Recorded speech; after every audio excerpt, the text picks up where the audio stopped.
Roman Reigns has seemingly become WWE's biggest star. He is without a doubt the main attraction and the biggest superstar of this generation. Having been champion for 1,226 days at the time of this recording, and has beaten legends, current stars, as well as new and upcoming stars that are crowd favorites and are cheered and adored by the fans. But he was not always the biggest star in the company. There was a time where he was the most hated man on the face of the wrestling planet, simply because fans did not believe that he was meant to be the top star. He was meant to be the babyface and the top guy in the company, ahead of acts like Daniel Bryan as well as CM Punk and among others. So please allow me to take you all the way back to 2014 and relive the most hated years of Roman Reigns' career. In 2014, Reigns was still beloved by the WWE audience in some way. He, alongside Seth Rollins and Jon Moxley, who was known as Dean Ambrose at the time, were in a very unique and yet well-protected, stable group called The Shield. They made their WWE debut in November of 2012 in a triple threat match for the WWE Championship. The match consisted of Ryback, John Cena, and the reigning champion at the time, CM Punk.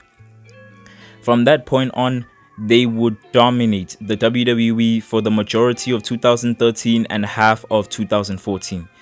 They would step up to challenges and overcome them in very convincing fashion, being a dominant force to be reckoned with in the company, beating acts like Randy Orton, Big Show, Sheamus, Kane, Daniel Bryan, and Evolution, the Ruthless Aggression era stable that consisted of Triple H, Batista, and Randy Orton.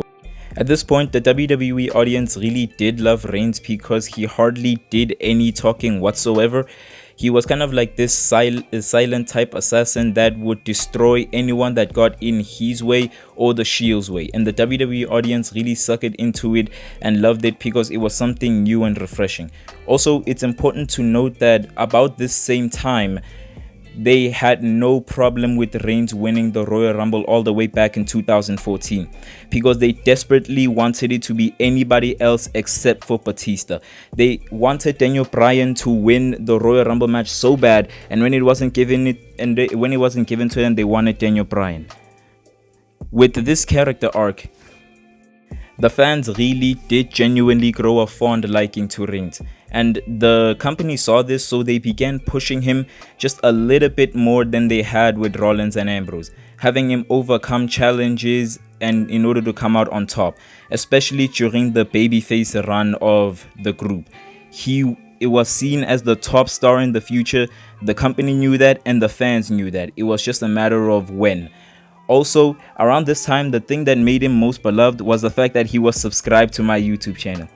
Ain't Reigns just a sweetheart? I'm telling you, fam.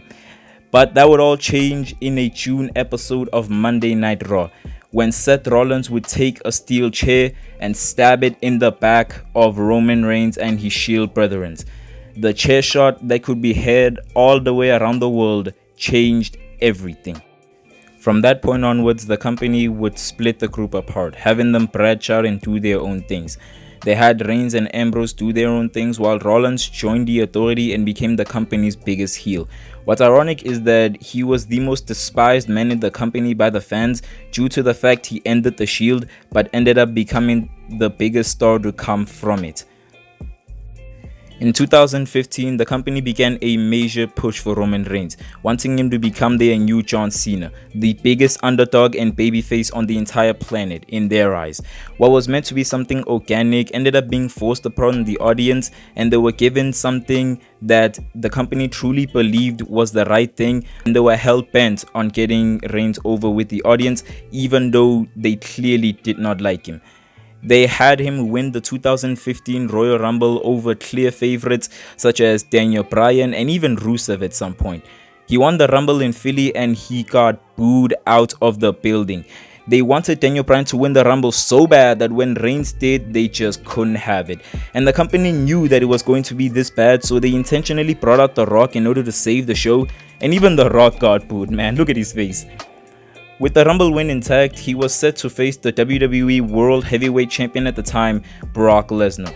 The feud heading into the event was good for what it was, I guess.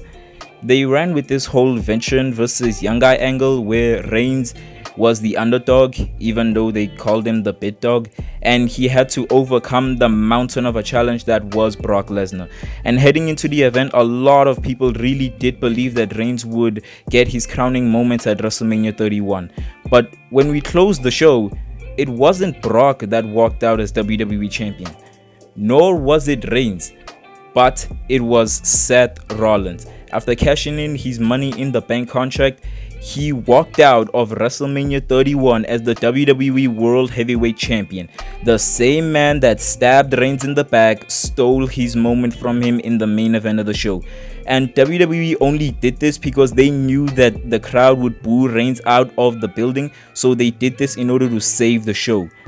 Reigns at this point was left with nothing significant to do but to continue chasing the WWE title.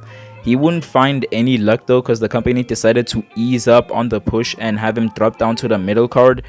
All while this is happening, they also decided to make Rollins their new top star, temporarily of course, by having him raise his stock, beating the likes of Randy Orton, Kane, Big Show, Sting, Brock Lesnar by disqualification of course, Dean Ambrose, and of course the company's former top star John Cena. It seemed as though nothing could stop him. He would continue riding the wave of momentum all the way until the following year's WrestleMania, because he had officially become the WWE's top star. He was carrying the company while they were trying to build Reigns, and it was working. But he sadly got injured in a house show against Kane in Dublin, Ireland, and the company needed someone to fill his spot during his absence. They decided that despite the fan backlash, they would once again push Reigns, having him win the title in November, to which of course the fans did not like. And the company tried to create sympathy for him by having Sheamus cash in the Money in the Bank briefcase that very same night, only for Reigns to win it back just a few weeks later, because it obviously didn't work. And I think the thing that got him the most backlash at this point was the fact that he unsubscribed to my YouTube. 17, they continued to put more stock behind him. In 2017, they had him win the United States Championship in August, and they had him win the Intercontinental Championship in December. Both those reigns were short-lived though, and he seemingly retired The Undertaker. Weird. That was a great decision. In 2018, he basically had a feud with Brock Lesnar for the whole year because he wanted to win the Universal Championship and, quote, bring it back to Monday nights. He lost to Brock at WrestleMania 34 though, but luckily for him, the company had him win at that very same year's SummerSlam.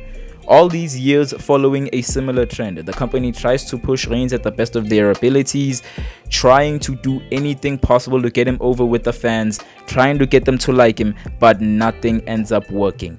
They continue criticizing him because they do not believe in this babyface character. But honestly, to see where he is now, he has really come a long way from where he had been originally.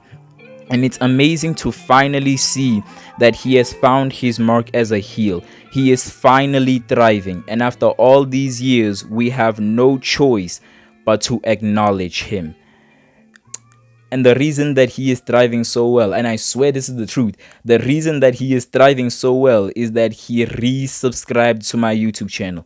So if Reigns did it, why don't you? I'll see you in the next video. Thanks.